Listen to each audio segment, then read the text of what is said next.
1981 সালে 30শে মে জিয়াউর রহমান নিহত হওয়ার পর সংবিধান অনুযায়ী উপরাষ্ট্রপতি বিচারপতি আব্দুস সাত্তার অস্থায়ী রাষ্ট্রপতি হিসাবে দায়িত্ব গ্রহণ করেন। এই সময় সেনাবাহিনীর চিফ অব স্টাফ ছিলেন জেনারেল হুসাইন মোহাম্মদ এরশাদ। 1981 সালে 15ই নভেম্বর অনুষ্ঠিত রাষ্ট্রপতি নির্বাচনে বিচারপতি আব্দুস সাত্তার জয়লাভ করেন। কিন্তু বিচারপতি আব্দুস সাত্তারের দুর্বল নেতৃত্ব, রাজনৈতিক অস্থিরতা, দুর্নীতি, দলীয় কোন্দল, আইনশৃঙ্খলা পরিস্থিতির অবনতির ও অর্থনৈতিক সংকটের কারণ দেখিয়ে 1982 সালের 24শে মার্চ জেনারেল হুসাইন মোহাম্মদ এরশাদ সামরিক আইন জারি করে রক্তপাতহীন এক অভ্যুত্থানের মাধ্যমে সাত্তার সরকারকে সরিয়ে ক্ষমতা দখল করেন। ক্ষমতায় এসেই তিনি সংবিধান স্থগিত করেন এবং জাতীয় সংসদ ভেঙে দেন।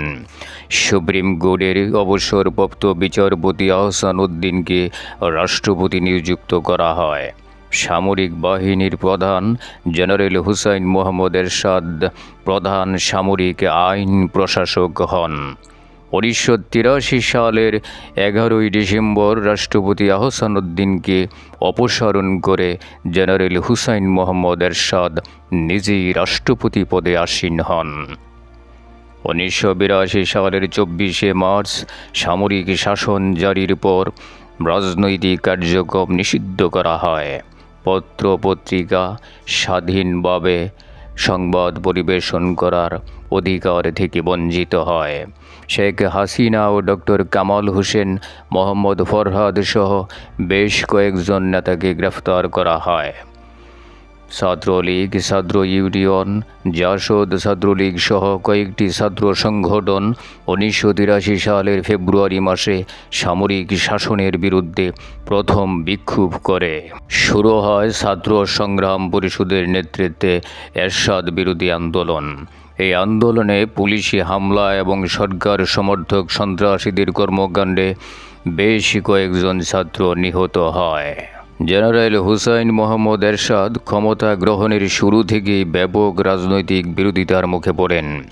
ব্যাপক ছাত্র আন্দোলন ও রাজনৈতিক দলসমূহের দাবির মুখে দ্রুত রাজনৈতিক কর্মকাণ্ড শুরু করতে বাধ্য হন। 1983 সালে 1 এপ্রিল গরুয়া রাজনীতি এবং 14ই নভেম্বর প্রকাশ্য রাজনীতির অনুমতি প্রদান করেন। 1983 সালের 17ই মার্চ 18 দফা কর্মসূচি ঘোষণা করে এরশাদ নিজেই জনদল নামের একটি রাজনৈতিক দল গঠনের উদ্যোগ গ্রহণ করেন। 1985 সালে 16ই আগস্ট জনদল সহ 5টি ছোট দল নিয়ে জাতীয় ফ্রন্ট গঠিত হয়। এই ফ্রন্টটি 1986 সালের 1 জানুয়ারি জাতীয় পার্টি নামে আত্মপ্রকাশ করেন। জেনারেল হুসাইন মোহাম্মদ এরশাদ সামরিক বাহিনী থেকে অবসর নিয়ে জাতীয় পার্টির চেয়ারম্যান পদ গ্রহণ করেন। 1987 সালে সংসদ থেকে একযোগে বিরোধী দল পদত্যাগ করলে ডিসেম্বরে জাতীয় সংসদ ভেঙে দেওয়া হয়। 1988 সালের 3রা মার্চ চতুর্থ জাতীয় সংসদ নির্বাচনের আয়োজন করা হয়। আওয়ামী লীগ, বিএনপি সহ দেশের প্রধান দলগুলো নির্বাচন বর্জন করে। ভোটারবিহীন, দলবিহীন এই নির্বাচনে জাতীয় পার্টিকে 251টি আসনে বিজয়ী দেখানো হয়।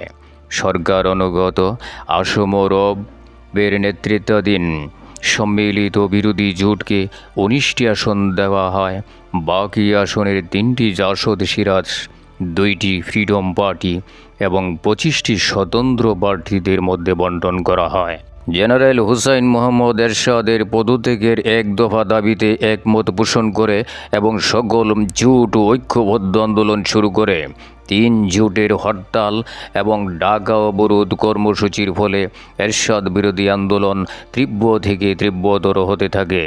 আন্দোলনের এক পর্যায়ে 1987 সালের 10ই নভেম্বর নূর হোসেন বুকে পিঠে গণতন্ত্র মুক্তি পাক, স্বৈরাচার নিপাত যাক স্লোগান লিখে ঢাকার জিপি ও জেনারেল পোস্ট অফিসের নিকট 0 পয়েন্টে পুলিশের গুলিতে নিহত হয়।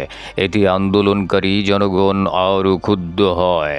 1987 সালের 12ই নভেম্বর শেখ হাসিনা ও খালেদা জিয়াকে গ্রেফতার করা হয়। 27শে নভেম্বর বাংলাদেশ মেডিকেল অ্যাসোসিয়েশনের বিএমএ নেতা ডাক্তার শামসুল আলম মিলন গুলিবিদ্ধ হয়ে মৃত্যুবরণ করেন।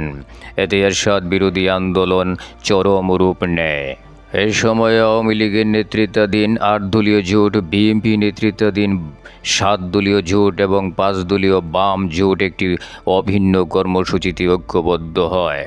1990-এর 4 ডিসেম্বর জেনারেল এরশাদ ক্ষমতা থেকে পদত্যাগের ঘোষণা দেন। 6ই ডিসেম্বর 3 জোটের রূপরেখা অনুযায়ী সুপ্রিম কোর্টের বিচারপতি জনাব শাহাবুদ্দিন আহমেদের নেতৃত্বে গঠিত অন্তর্বর্তীকালীন সরকারের হাতে জেনারেল এরশাদ আনুষ্ঠানিকভাবে ক্ষমতা হস্তান্তর করেন। বিচারপতি শাহাবুদ্দিন আহমেদ গণতন্ত্রের অভিযাত্রায় জাতিকে নেতৃত্ব দেওয়ার দায়িত্ব গ্রহণ করেন। 1990 সালের গণ অভ্যুত্থানের মধ্য দিয়ে বাংলাদেশের সামরিক শাসনের অবসান ঘটে।